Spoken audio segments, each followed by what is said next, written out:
নমস্কার বন্ধুরা, কেমন আছেন? আশা করি নিশ্চয়ই ভালো আছেন। আবারও নতুন একটা তথ্য নিয়ে চলে এসেছি আপনাদের সঙ্গে টকা টক উইথ অনামিকাতে। বিট গাজরের রস, এই রস যদি খাওয়া হয় 1 মাস ধরে, তাহলে শরীরে আসবে নানা পরিবর্তন।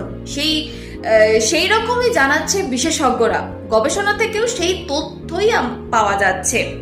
তো কি কি ভাবে আমাদের উপকার করতে পারে বিশেষজ্ঞরা জানাচ্ছেন, এই রস যদি টানা 1 মাস ধরে খাওয়া হয় তাহলে শরীরের যে ত্বকের উজ্জ্বলতা সেটা কিন্তু ফিরে পাওয়া যাবে।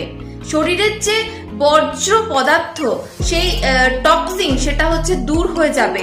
পাচনতন্ত্রকে শক্তিশালী করে, শরীরের রোগ প্রতিরোধ ক্ষমতা বৃদ্ধি করে, শরীরকে দুর্বলতা থেকে রোধ করে। এইগুলোই আমরা যদি খেতে পারি এই রস, তাহলে কিন্তু একটা বিরাট পরিবর্তন হতে পারে। শরীরে নানা দিক থেকে উপকৃত আপনিও হতে পারেন। তবে আপনার পক্ষে কতটা কার্যকরী হবে সেটা একজন ডায়েটিশিয়ান বা একজন চিকিৎসকের পরামর্শ নিন। কেমন লাগলো আজকের এই তথ্য অবশ্যই আমাকে জানাবেন একটা কমেন্ট করে। ভালো লাগলে চ্যানেলটিকে সাবস্ক্রাইব করে দেবেন। আবারও নতুন একটা তথ্য নিয়ে চলে আসবো আপনাদের সঙ্গে। ধন্যবাদ।